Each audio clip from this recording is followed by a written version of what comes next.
Assalamualaikum warahmatullahi wabarakatuh. Berjumpa kembali bersama saya Atika Prasetya di channel Chem Studio. Di video kali ini kita akan membahas bab reaksi reduksi oksidasi atau reaksi redoks. Pada bab ini kita akan membagi pembahasan ke dalam dua part video. Di video part pertama ini saya akan membahas tentang perkembangan konsep reaksi reduksi oksidasi serta aturan dalam menentukan bilangan oksidasi.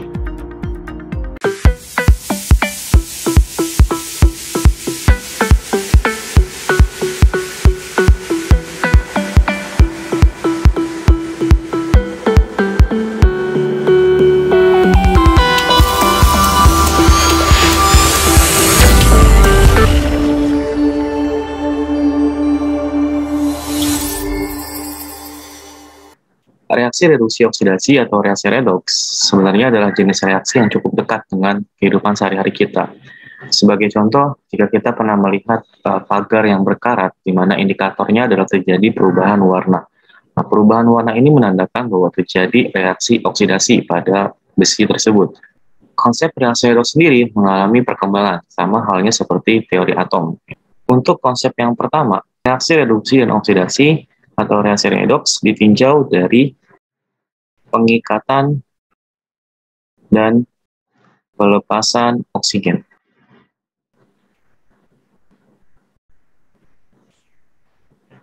Menurut konsep yang pertama, suatu reaksi oksidasi ini adalah reaksi pengikatan oksigen.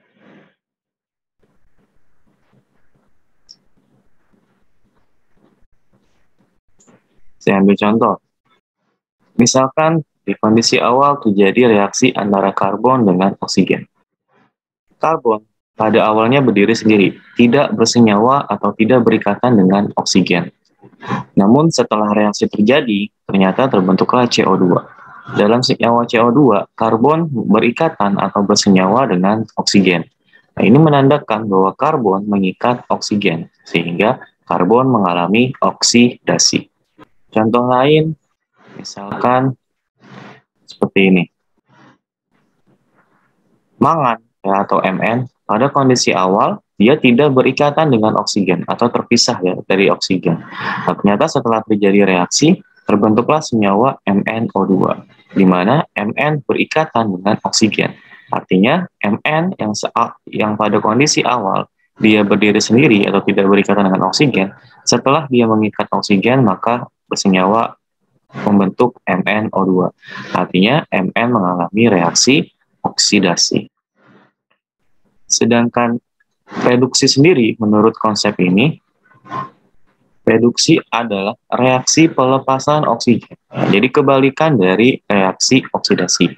Jika oksidasi mengikat oksigen, maka pada reaksi reduksi terjadi proses pelepasan oksigen. Kita ambil contoh. Misalkan seperti Cu atau tembaga pada awalnya berikatan dengan oksigen. Namun ternyata di kondisi akhir terjadi pemisahan antara tembaga dengan oksigen.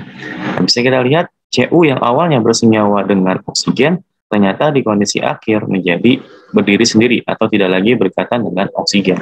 Nah, ini artinya atau tandanya si Cu mengalami reaksi reduksi. Atau misalkan seperti ini. Nah, SO2 pada kondisi awal es atau belerang berikatan atau bersenyawa dengan oksigen. Namun ternyata di kondisi akhir terjadi pemisahan antara belerang dan oksigen. Artinya si belerang mengalami reduksi karena pada kondisi akhir dia kehilangan oksigen. Ini adalah reaksi oksidasi dan juga reaksi reduksi yang berdiri sendiri. Sedangkan reaksi redoks atau reduksi oksidasi berarti harus sepaket. Harus ada reduksi dan harus ada oksidasi pada suatu reaksi kimia. Ambil contoh, misalkan ada reaksi antara kemudian ternyata hasil reaksinya adalah Cu ditambah FeO. Kita lihat di sini. Cu atau tembaga pada kondisi awal dia berikatan dengan oksigen. Namun pada kondisi akhir ternyata Cu-nya tidak lagi mengikat oksigen. Artinya pada reaksi ini si Cu melepaskan oksigen atau kehilangan oksigen. Yang berarti bahwa Cu pada senyawa CuO mengalami reduksi sehingga dihasilkan Cu yang berdiri sendiri. Sedangkan Fe kita lihat pada kondisi awal dia berdiri sendiri, tidak berikatan dengan oksigen. Namun ternyata pada kondisi akhir Fe-nya berikatan dengan oksigen. Ini artinya Fe mengikat oksigen. Ya, jadi Fe-nya bisa kita sebut dia mengalami reaksi oksidasi. Nah, ketika ada satu reaksi lengkap, reduksi dan oksidasi, maka inilah yang disebut sebagai reaksi redoks. Konsep kedua yang membahas tentang reaksi reduksi dan oksidasi adalah konsep berdasarkan pengikatan dan pelepasan elektron. Pada konsep pertama yang menjadi inti adalah oksigen, pengikatan dan pelepasan oksigen. Namun, tidak semua reaksi kimia melibatkan oksigen, sehingga konsep pertama tadi tidak bisa diaplikasikan untuk seluruh reaksi kimia. Karena dalam reaksi kimia ada yang melibatkan oksigen dan ada juga yang tidak melibatkan oksigen. Nah, sehingga konsep tersebut dikembangkan lagi. Nah, diperkenalkanlah konsep yang kedua, yaitu konsep redoks berdasarkan pengikatan dan pelepasan elektron. Menurut konsep ini, reaksi oksidasi ini adalah reaksi pelepasan elektron. Jadi elektronnya dilepaskan. Sebagai contoh, misalkan Na menjadi Na+. Ini menandakan bahwa natrium melepaskan satu elektron. Elektron yang dilepaskan tersebut kita letakkan di sebelah kanan. Lepas satu elektron. Misalkan ada Mg menjadi Mg plus 2. Berarti, atau ini tandanya, magnesium melepaskan 2 elektron sehingga berubah menjadi ion Mg plus 2. Maka kita tuliskan 2 elektron yang dilepaskan oleh magnesium. Nah, elektron yang dilepaskan selalu diletakkan di sebelah kanan tanda panahnya. Ini menjadi indikator termudah bagi kita untuk menentukan bahwa zat tersebut mengalami oksidasi. Sedangkan reduksi, menurut konsep ini, reduksi adalah reaksi penangkapan elektron. Kebalikan dari reaksi oksidasi ya. Dia adalah reaksi penangkapan elektron. Sebagai contoh, misalkan Cl2 berubah menjadi ion Cl-. Ada Cl2, berarti ada 2 atom Cl. Nah, ketika dia berubah menjadi ion Cl-, berarti harus ada 2 juga. Maka kita tambahkan angka 2 di depannya. Masing-masing satu atom Cl hanya mampu menangkap 1 elektron. Namun karena ada 2 atom Cl, berarti ada 2 elektron yang ditangkap. Nah, elektron yang ditangkap itu kita tuliskan di sebelah kiri tanda panahnya. Berarti kita tulis di sini 2 elektron. Karena ada 2 elektron yang ditangkap oleh 2 atom Cl. Contoh yang kedua, misalkan I2 berubah menjadi I-. I2 berarti ada 2 atom I. Ketika satu atom I menangkap 1 elektron, karena ada 2 atom I, berarti kita tambahkan di sini 2 ion I yang terbentuk, atau 2 ion I- yang terbentuk. 2 ion I- berarti si I2 masing-masing satu I-nya menangkap 1 elektron. Karena ada 2, berarti di sini menangkap 2 elektron. Nah, indikator termudah untuk menunjukkan kalau zat tersebut mengalami reduksi adalah ada elektron di sebelah kiri tanda panahnya. Nah, ini adalah reaksi reduksi dan reaksi oksidasi masing-masing ya berdiri sendiri berdasarkan konsep pengikatan dan pelepasan elektron. Ini bukan reaksi redoks berarti ya, karena kalau reaksi redoks itu harus satu paket. Harus ada reduksi dan harus ada oksidasi dalam satu reaksi secara keseluruhan. Bagaimana menentukan zat yang mengalami reduksi ataupun zat yang mengalami oksidasi menurut konsep yang kedua dalam suatu reaksi secara keseluruhan. Misalkan, kita memiliki sebuah reaksi Na ditambah S menghasilkan Na plus ditambah S-2. Kita lihat di sini. Ion Na, ya. Atom Na berubah menjadi ion Na plus. Plus di sini menandakan bahwa atom Na melepas elektron. Nah, artinya karena Na-nya melepas elektron, berarti Na ini mengalami oksidasi. Kita lihat sekarang S-nya. Dari atom S berubah menjadi ion S-2. Artinya, atom S menangkap elektron, sehingga berubah menjadi ion S-2. Berarti dalam reaksi ini, S-nya adalah zat yang mengalami reduksi. Nah, ketika ada oksidasi dan ada zat yang mengalami reduksi dalam satu reaksi secara keseluruhan, maka inilah yang disebut sebagai reaksi redoks berdasarkan konsep pengikatan dan pelepasan elektron. Kita lanjutkan menuju ke konsep yang ketiga. Konsep yang ketiga ini ditinjau berdasarkan kenaikan dan penurunan bilangan oksidasi. Kedepannya, saya akan menyebut bilangan oksidasi sebagai biloks untuk mempermudah penjelasan. Biloks sendiri ini adalah jumlah muatan positif dan negatif, jumlah muatan positif dan negatif dalam suatu atom. Nah, sebagai contoh, misalkan saya punya senyawa NaCl. Nah, NaCl ini adalah senyawa yang tidak bermuatan, artinya dia netral. Senyawa yang netral. Kenapa bisa netral? Karena ada atom positif dan ada atom negatif di dalamnya. Mana yang positif dan mana yang negatif. Nah, fungsi dari biloks adalah untuk menentukan atau memberikan tanda mana zat yang bermuatan positif dan mana zat yang bermuatan negatif. Berdasarkan konsep yang ketiga ini atau kenaikan dan penurunan biloks, yang namanya oksidasi ini adalah zat atau reaksi yang mengalami kenaikan biloks. Jadi biloksnya harus naik untuk bisa dikatakan sebagai reaksi oksidasi. Kalau reduksi, berarti terjadi penurunan biloks. Ya, biloksnya harus turun untuk bisa dikatakan sebagai reaksi reduksi. Karena berbicara tentang kenaikan dan penurunan, maka kita harus memiliki dua kondisi ya, supaya kita bisa membandingkan apakah memang nilainya naik atau nilainya turun. Ya. Artinya, kita harus tahu cara untuk menentukan biloks dari suatu zat. Di video ini kita akan membahas tentang aturan penentuan bilangan oksidasi yang akan menjadi fokus awal pada materi reaksi reduksi dan oksidasi. Kita lanjutkan pembahasan pada video kali ini mengenai aturan penentuan bilangan oksidasi. Seperti yang tadi saya katakan bahwa menurut konsep yang ketiga, oksidasi itu adalah reaksi kenaikan biloks. Ya.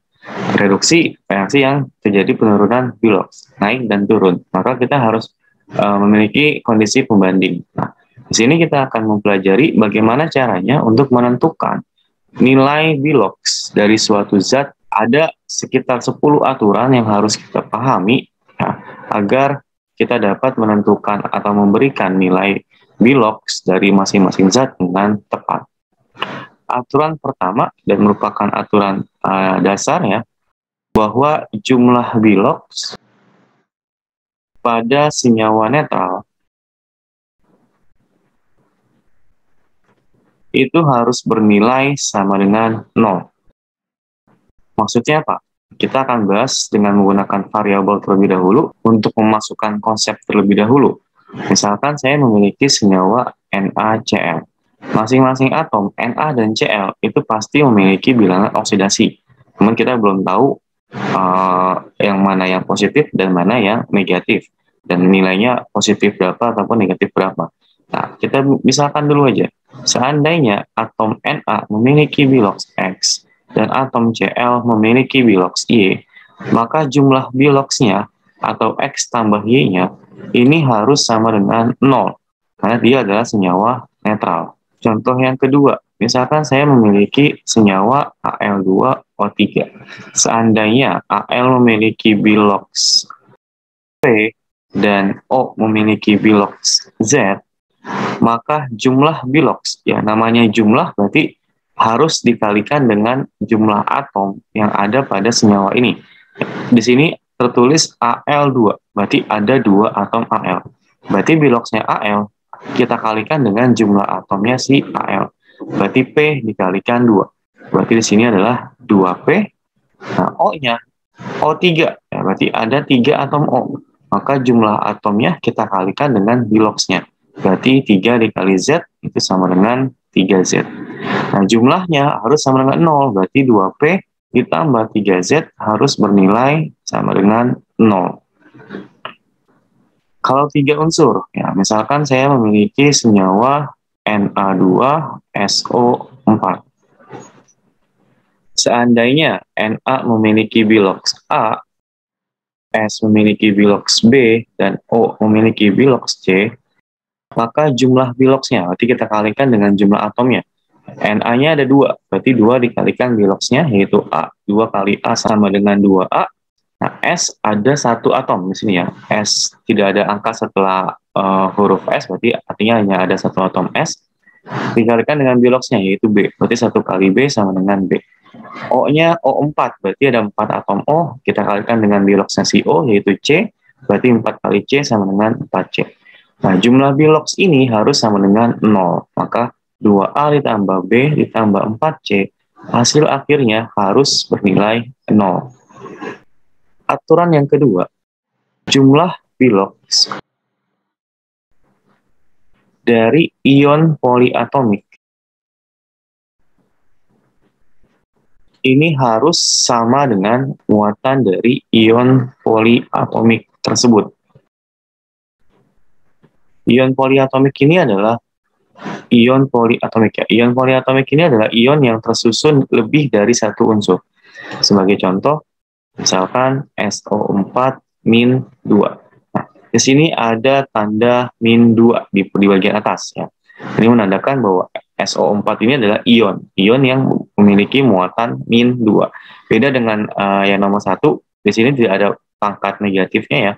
NaCl, Al2O3, Na2SO4. Tidak ada tanda negatif ataupun tanda positifnya. Ini yang membedakan antara senyawa netral dengan ion poliatomik. Nah, jumlah bilox, berarti kita tinjau dulu. Seandainya S ini punya biloxnya X dan O memiliki bilox Y, maka kita kalikan dengan jumlah atomnya. S hanya ada 1 atom, berarti 1 kali X sama dengan X. Y-nya dikalikan 4. Kenapa kalikan 4? Karena atom O-nya di sini ada 4 ya, O4. Berarti ada 4 atom O. 4 dikali Y berarti 4Y. Maka jumlahnya X tambah 4Y harus sama dengan muatan dari ion poliatomiknya. Di sini muatannya adalah -2. Maka totalnya ini harus sama dengan -2. Tidak lagi sama dengan 0 karena dia memiliki muatan. Yang kedua, misalkan PO4-3.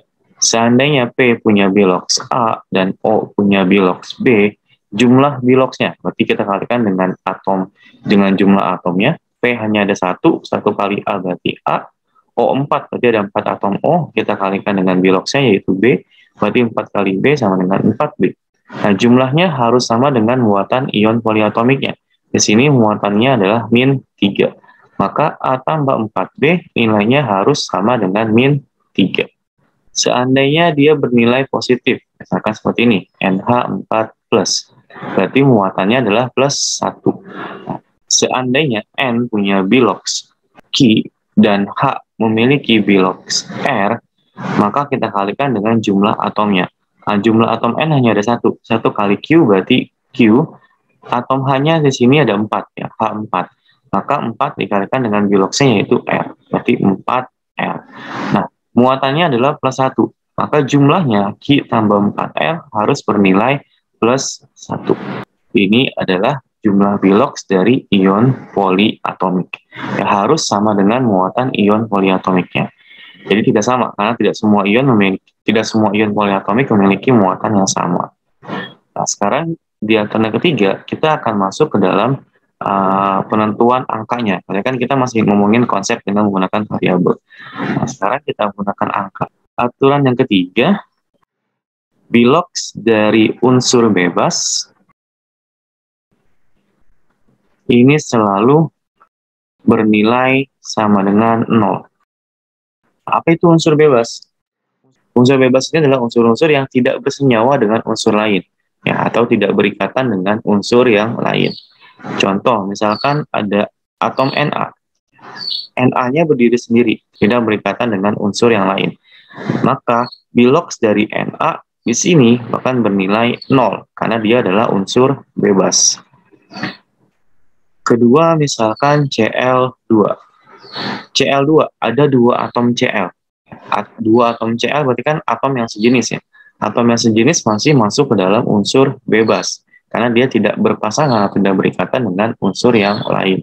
Maka bilox dari Cl2 di sini akan bernilai 0. Atau misalkan O2, sama ya, ada 2 atom O, berarti unsur yang sejenis masih. Maka O2 termasuk ke dalam unsur bebas. Berarti biloxnya berapa? Biloxnya adalah 0. Misalkan tertulis Mg. Ya, Mg berarti sama halnya kayak Na. Dia ditulis sendiri, tidak berpasangan dengan unsur apapun, maka bilox dari Mg di sini bernilai 0. Aturan yang keempat. Bilox dari ion monoatomik, berarti ini adalah ion yang tersusun dari satu atom saja. Ion monoatomik akan sama dengan muatan dari ionnya.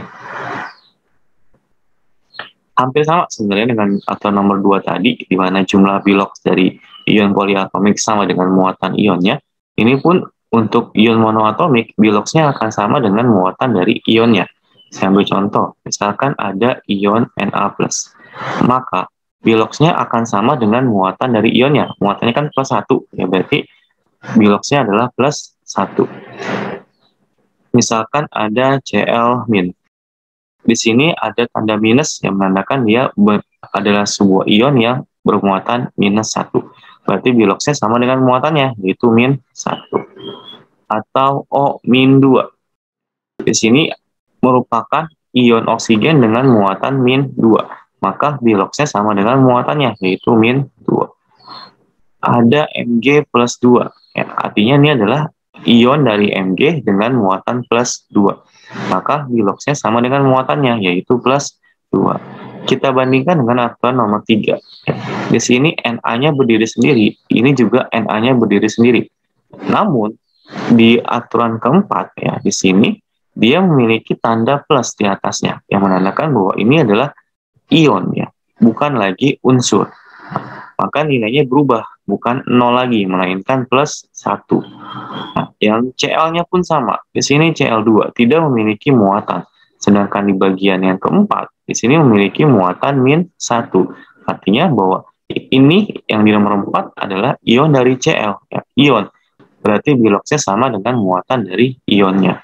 Nah, ini adalah kondisi yang berbeda ya, antara unsur bebas dengan ion monoatomik. Aturan yang kelima,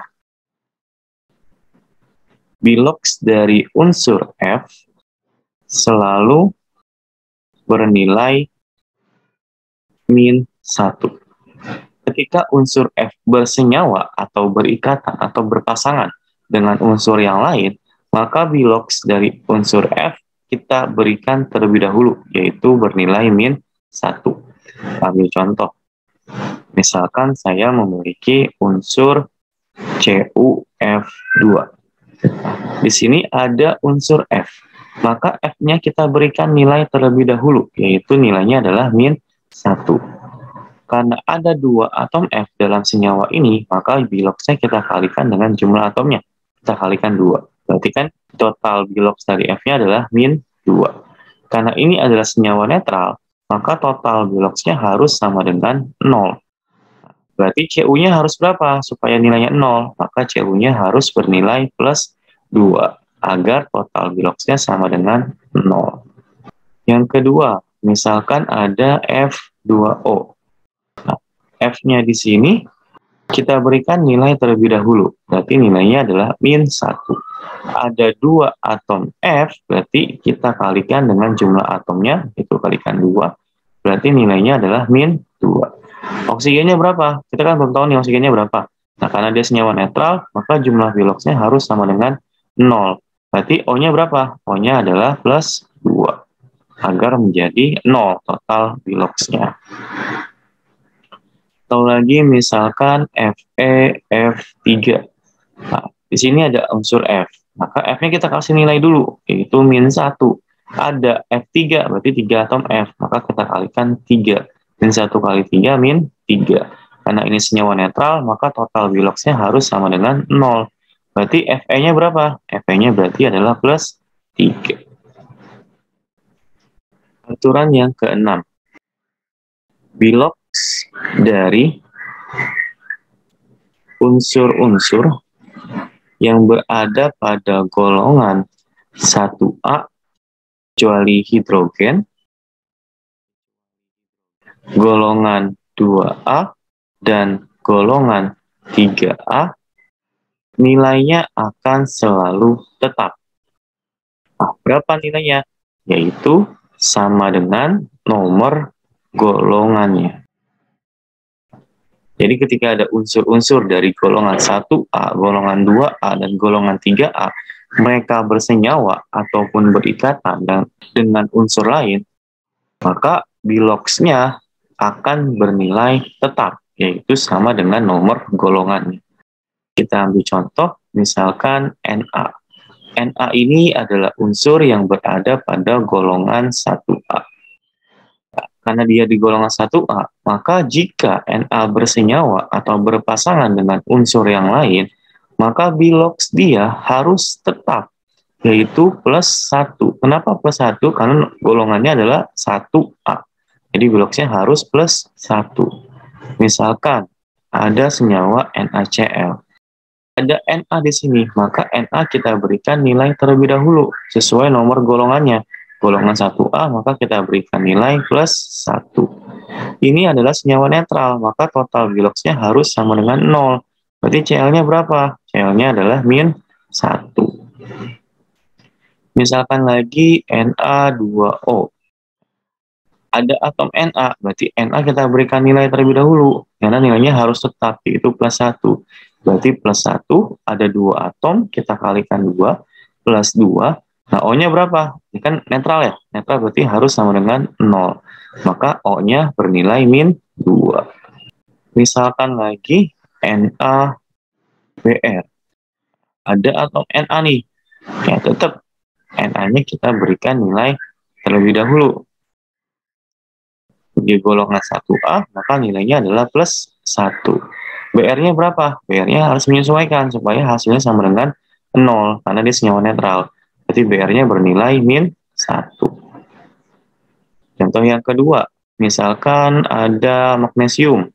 Nah, magnesium ini merupakan unsur yang berada pada golongan 2A.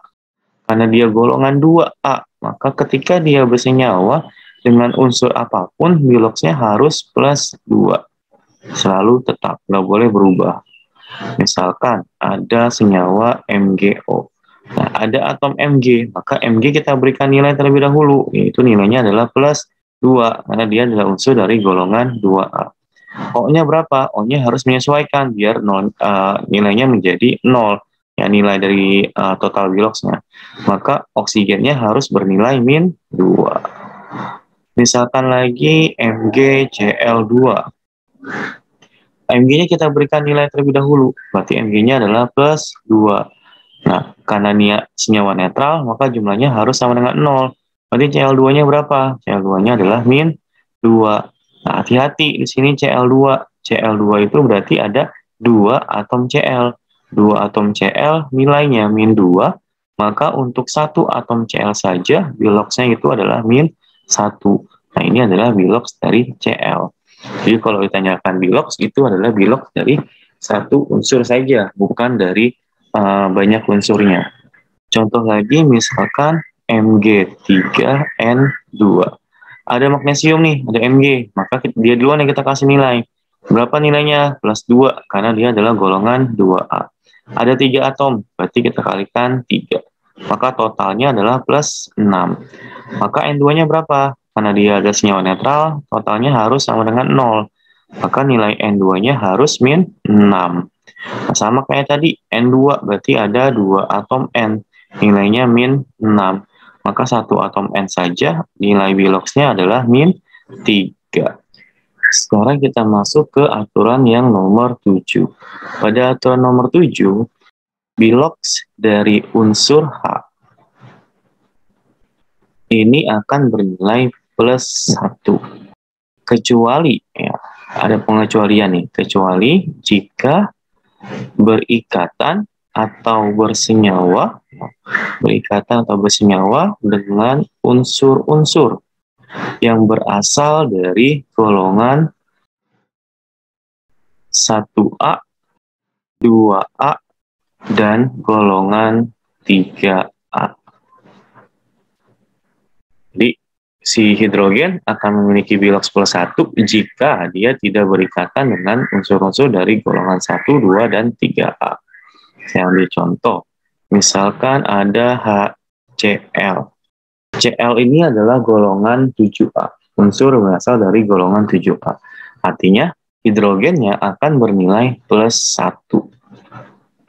Maka Cl-nya berapa? Karena ini senyawa netral, total Biloxnya harus 0, maka Cl-nya adalah min 1. Misalkan H2O.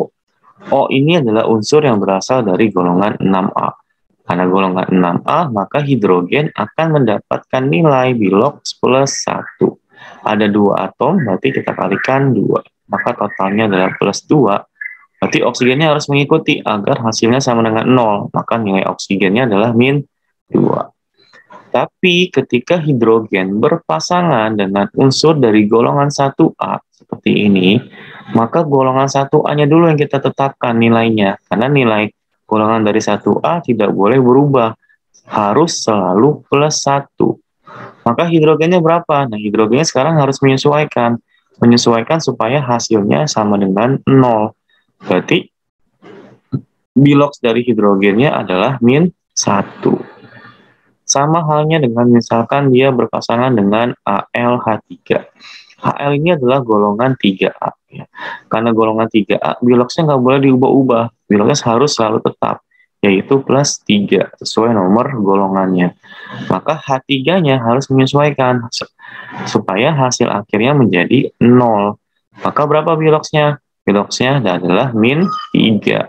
Nah, jangan salah, ini adalah H3, berarti ada 3 atom H. 3 atom H bernilai min 3, maka 1 atom H saja Biloxnya adalah min 1. Nah, jadi hidrogen akan bernilai plus 1 Biloxnya, namun jika dia berikatan dengan golongan dari 1A, golongan 2A, dan golongan 3A, Biloxnya bisa berubah. Sekarang kita masuk ke yang nomor 8. Aturan nomor 8, di sini kita bahas tentang Bilox dari unsur oksigen.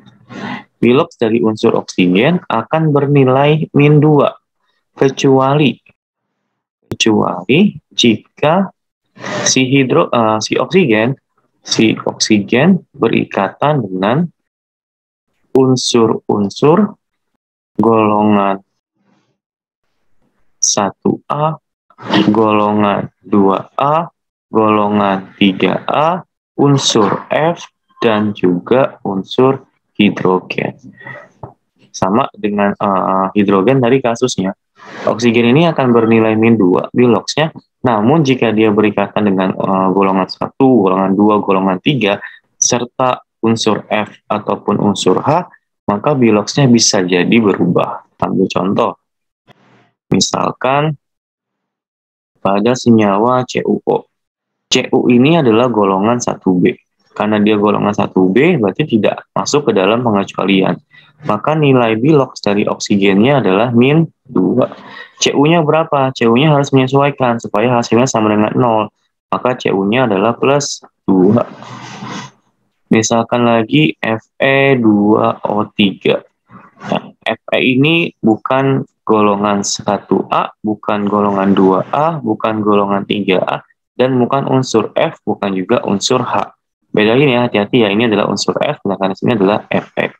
Maka O-nya bisa kita tentukan nilainya, yaitu min 2. Ada 3 atom O, kita kalikan 3. Berarti totalnya adalah min 6. Fe2-nya harus menyesuaikan agar hasilnya 0. Maka Fe2-nya adalah plus 6. Fe2 berarti 2 atom Fe bernilai plus 6. Kalau Fe saja berarti tinggal kita bagi 2, yaitu plus 3. Tapi seandainya si oksigen ini berikatan dengan unsur dari golongan 1A, 2A, 3A, F ataupun unsur H, biloksnya bisa jadi berubah. Kita ambil contoh H2O2. Nah, hidrogen ketika dia bertemu sama oksigen kan unsur dari golongan 6A ya. Berarti nilai dari hidrogennya harus plus 1. Nah, harus plus 1. Jadi dia hidrogen dulu nih kita kasih nilai.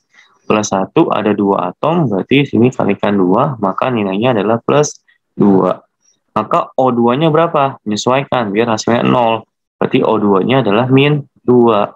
Namun di sini hati-hati ya, di sini adalah O2, artinya 2 atom O itu bernilai min 2 biloksnya. Maka untuk 1 atom O saja biloksnya adalah dibagi 2 ya, berarti min 1. Atau misalkan dalam senyawa KO2. K ini adalah unsur dari golongan 1A, maka dia harus kita berikan nilai terlebih dahulu. Nilainya adalah plus 1, karena nggak boleh berubah sesuai nomor golongannya.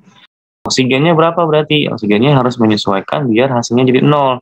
Maka O2-nya adalah min 1. O2 ya, berarti 2 atom O, biloksnya bernilai min 1. Untuk 1 atom O saja, maka biloksnya adalah kita bagi 2, berarti min setengah. Sekarang kita masuk ke aturan nomor 9.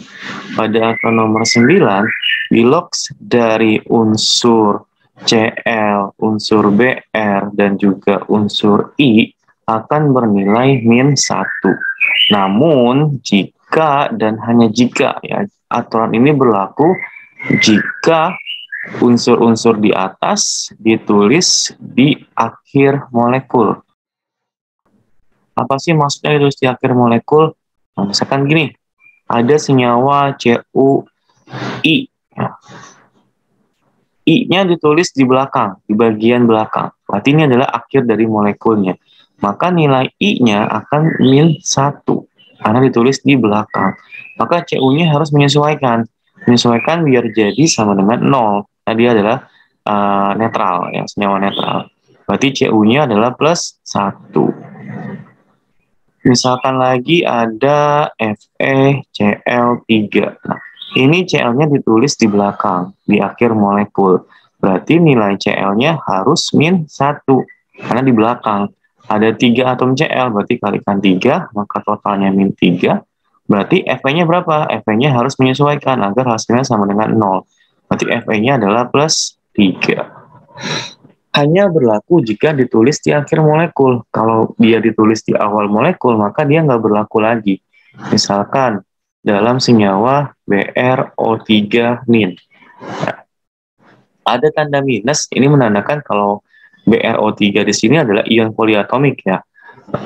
Br-nya karena ditulis di depan, maka jangan kasih nilai min 1, nggak boleh. Karena aturan min 1 ini hanya berlaku kalau ClBrI ditulis di akhir molekul. Di depan molekul, berarti nggak boleh kasih min 1. Nah, maka siapa duluan yang kita kasih? Yang kita kasih duluan adalah O. Karena oksigen akan bernilai min 2. Kecuali kalau ketemu sama 1A, 2A, 3A, unsur F, ataupun unsur H. Sedangkan di sini kan dia ketemu sama si Br. Br ini kan unsur 7A. Nah, artinya tidak mendapat pengecualian. Berarti nilai oksigennya bisa kita berikan min 2. Ada 3 atom, berarti kita kalikan 3, maka nilainya min 6. Nah, hati-hati, ada tanda minus di sini. Artinya dia adalah ion poliatomik. Kalau ion poliatomik, jumlah biloksnya harus sama dengan muatan ionnya. Karena muatannya min 1, maka totalnya harus sama dengan min 1. Berarti biloks Br-nya berapa? Biloks Br-nya adalah plus 5. Supaya hasil akhirnya atau total biloksnya adalah min 1. Pun kalau seandainya ClBr ataupun I ditulis di tengah-tengah. Nah, misalkan saya punya KClO3. Ketika Cl-nya ditulis di tengah-tengah, ini nggak boleh Cl-nya dikasih -1. Sekali lagi, aturan bilox ClBrI-1 hanya jika mereka itu ditulis di akhir molekul. Kalau ditulis di tengah molekul, kita pilih dulu mana sih dari K, Cl, dan O yang prioritasnya lebih tinggi. Nah, di sini ada K. K itu golongan 1A. Karena dia golongan 1A, maka biloxnya nggak boleh berubah sama sekali. Dia harus selalu tetap. Berapa berarti nilainya? Sesuai nomor golongannya. Golongan 1A, berarti bilox dia adalah +1. Nah, sekarang kan tinggal Cl sama si O nih. Cl ini golongan 7A. Berarti O kita tentukan terlebih dahulu. Karena kalau ketemu sama golongan 7A, oksigen ini akan bernilai -2 biloxnya. Ada 3 atom O, berarti kita kalikan 3, maka totalnya adalah -6. Karena ini netral, ya, nggak ada muatan di atasnya, maka totalnya harus sama dengan 0. Berarti Cl-nya berapa? Ya, Cl-nya adalah +5. Jadi, aturan -1 hanya berlaku jika ClBrI ditulis di akhir molekul.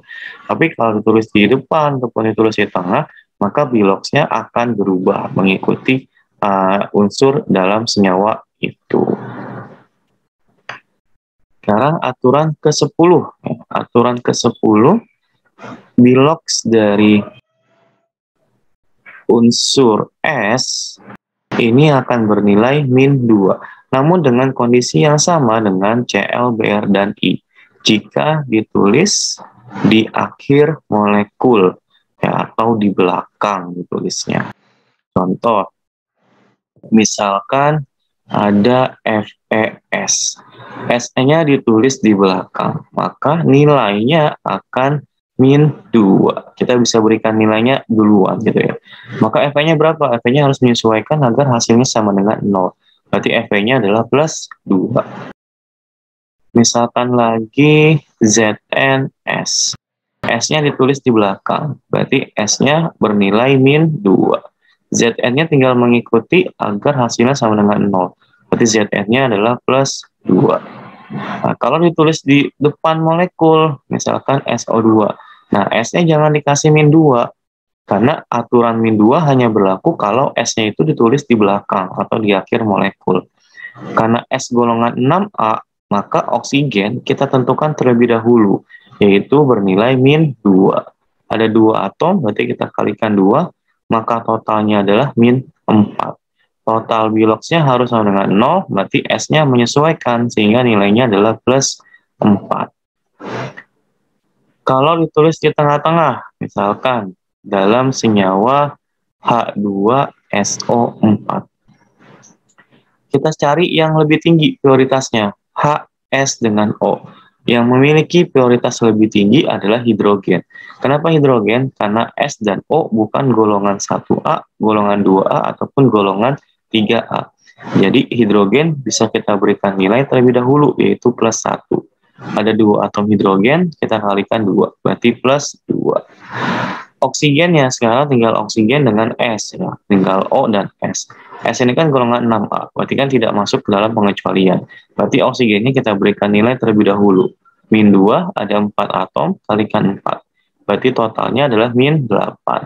Nah, jumlah bilox secara keseluruhan itu harus sama dengan 0. Berarti S-nya berapa? S-nya menyesuaikan, maka nilainya adalah +6. Sama persis dengan Cl, Br, dan I ya kondisinya. Jadi hanya berlaku jika S-nya ini ditulis di belakang molekul. Tapi kalau ditulis di depan ataupun di tengah, nilainya bisa berubah. Oke, selanjutnya kita akan bahas beberapa contoh soal dalam menentukan bilangan oksidasi. Baik, di sini kita akan bahas 5 contoh soal untuk menentukan bilox dari masing-masing unsur dalam senyawa yang ada di soal ini. Oke, kita lihat untuk soal yang pertama, bilox dari I2. Ya, bilox dari I2. Kita lihat di sini, I2 artinya ada 2 atom I. Atom yang sejenis, berarti ini masuk ke dalam kategori unsur bebas. Maka bilox dari I2-nya adalah sama dengan 0.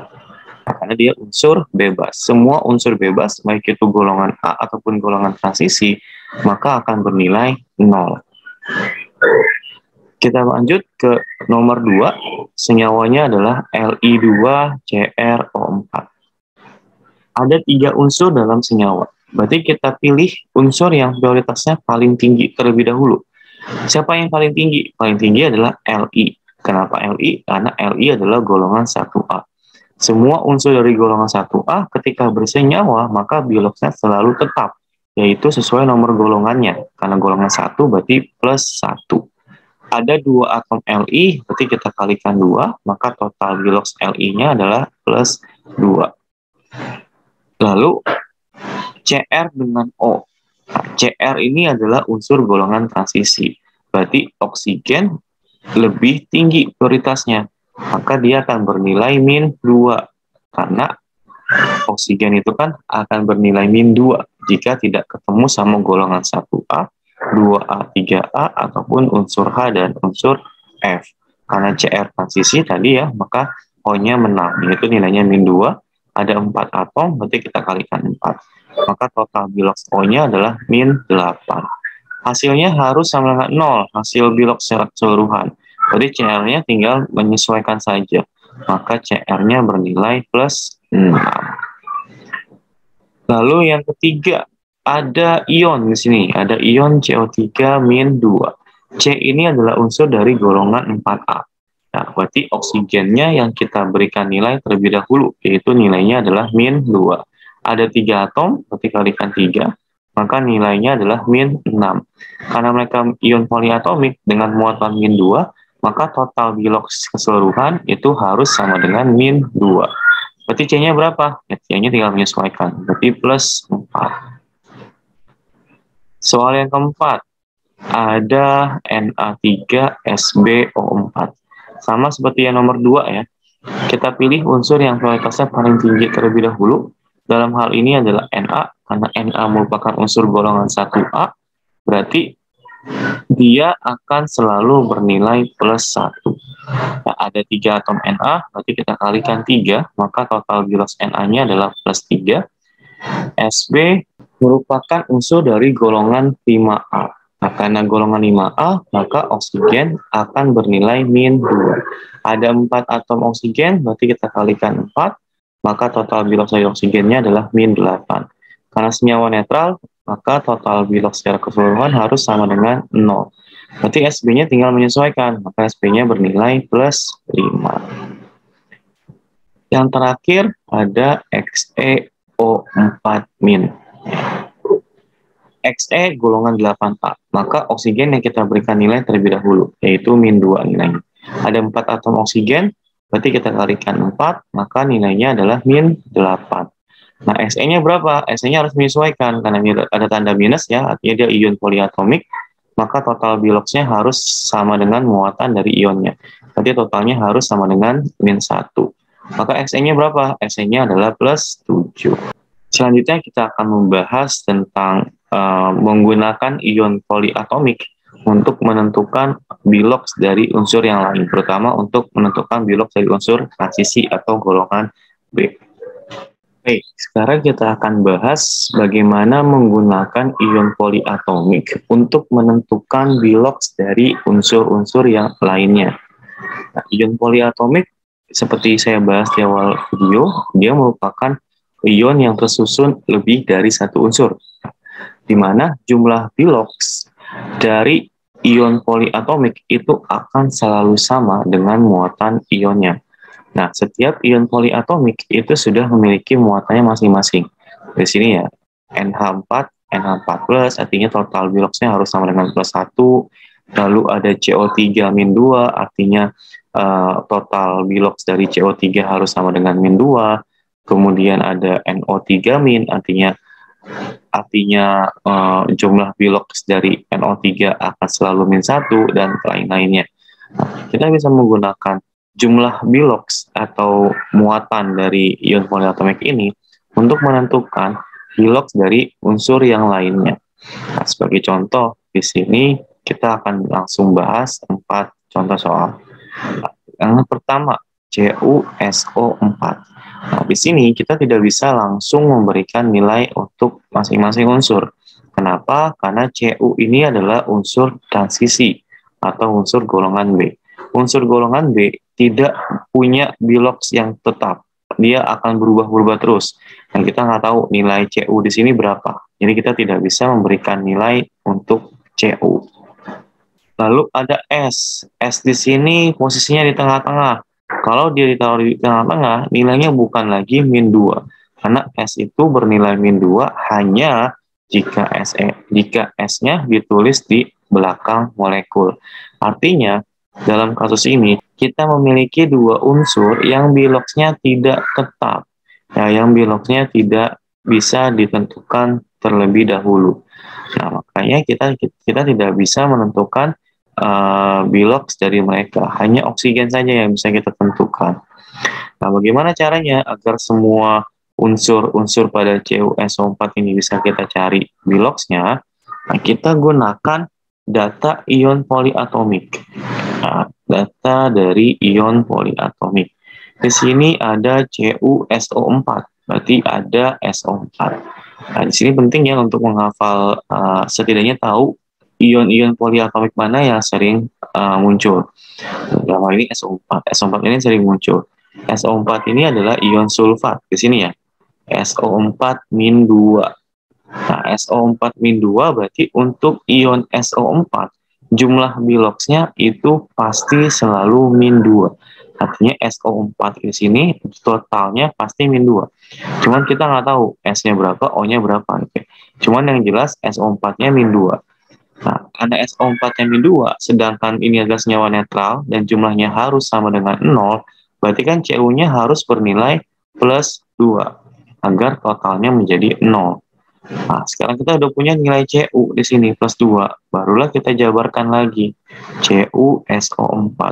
Dengan CU-nya sudah tahu plus 2, antara S dengan O lebih tinggi prioritasnya, berarti nilai O-nya itu adalah min 2, ada 4 atom, berarti kita kalikan 4, maka hasilnya adalah min 8, berarti total keseluruhan harus sama dengan 0, maka S-nya akan bernilai plus 6. Nah, dengan begini kita bisa mendapatkan bilox dari Cu dan S serta O. Lalu yang kedua, ada senyawa Fe2CO3. Fe2CO3, di sini ada ion CO3. Nah, CO3 ini adalah ion karbonat ya, dengan muatan min 2. Artinya total bilox dari CO3 harus min 2. Berarti kita bisa buat hal yang sama, CO3-nya akan bernilai min 2. Berarti Fe2-nya berapa? Fe2-nya harus menyesuaikan supaya hasilnya sama dengan 0. Berarti Fe2 di sini akan bernilai plus 2. Kita jabarkan lagi. Fe2CO3 dengan Fe2 biloxnya adalah plus 2, antara C dengan O, berarti O lebih tinggi prioritasnya karena C golongan 4A, maka nilai O-nya adalah min 2, ada 3 atom kita kalikan 3, berarti nilainya adalah min 6, maka C-nya tinggal menyesuaikan agar hasilnya 0, maka C-nya adalah plus 4. Nah, di sini tertulis Fe2 ya, artinya 2 atom Fe. Berarti untuk 2 atom Fe, biloxnya plus 2, maka untuk 1 atom Fe saja, biloxnya adalah plus 1. Kita lanjut ke nomor 3. Mn3PO4 2 kali. Ada PO4. PO4 kita cari. PO4 itu adalah ion fosfat di sini. Dia memiliki muatan min 3. Artinya total bilox dari PO4 itu pasti min 3. Cuma kita belum tahu nilai dari P-nya berapa, O-nya berapa. Nah, min 3 untuk PO4. Di sini setelah tanda kurung ada tanda angka 2 ya. Artinya ada 2 PO4. Di sini kita kalikan 2. Berarti min 6. Maka Mn3-nya itu harus bernilai plus 6. Supaya kenapa? Supaya hasilnya sama dengan 0. Nah, Mn3 itu berarti 3 atom Mn bernilai plus 6, maka bilox untuk 1 atom Mn saja nilainya adalah plus 2. Nah, jika dia dalam kurung seperti ini, artinya jumlahnya banyak, ya lebih dari 1, maka untuk menentukan P-nya, kita jabarkan aja, kita keluarin aja nih si PO4-nya. Ya, PO4-nya kita keluarkan menjadi ionnya, yaitu min 3, ya, berarti kita keluarkan PO4 min 3. Nah, P ini kan golongan 5 ya, artinya O lebih tinggi prioritasnya, maka O yang kita tentukan terlebih dahulu, min 2, ada 4 atom, kita kalikan 4, berarti totalnya adalah min 8. Karena dia ion poliatomik, jumlah biloxnya harus sama dengan muatan ionnya, berarti jumlahnya harus sama dengan min 3, maka P-nya adalah plus 5. Nah, kita bisa menentukan sekarang ya, Mn-nya adalah plus 2, P-nya adalah plus 5. Yang terakhir, di situ ada Zn NO3 2 kali. NO3 kita lihat. NO3 itu adalah ion nitrat ya. Ini dia memiliki muatan min 1, berarti jumlah bilox dari NO3 pasti min 1. NO3 dalam kurung ada 2 ya, setelah tanda kurungnya ada 2, artinya ada 2 NO3. Nanti kita kalikan 2, maka nilainya adalah min 2. Zn-nya berapa? Zn-nya tinggal menyesuaikan agar hasilnya sama dengan 0. Berarti Zn-nya bernilai plus 2. Nah, sekarang gimana cara mencari bilox N-nya? Nah, kita keluarkan saja menjadi ionnya. NO3 itu kan berasal dari ion NO3 min. Ya, berarti ionnya adalah NO3 min. Nah, N itu golongan 5A, berarti O2 yang kita tentuin. O itu nilainya min 2, ada 3 atom, berarti kalikan 3, maka min 6. Karena ada muatan min 1, maka totalnya harus min 1. Berarti N-nya berapa? N-nya adalah plus 5. Maka kita lihat bilox dari Zn-nya plus 2, N-nya plus 5. Baik, sampai sini dulu untuk pembahasan video pertama dalam materi reaksi reduksi dan oksidasi. Kita akan lanjut di video yang kedua. Jika ada yang masih kurang paham pada video pertama ini, silakan ditonton ulang dari awal, atau bisa tinggalkan pertanyaan di kolom komentar. Saya akhiri sampai di sini. Wabillahi taufiq wal hidayah. Wassalamualaikum warahmatullahi wabarakatuh.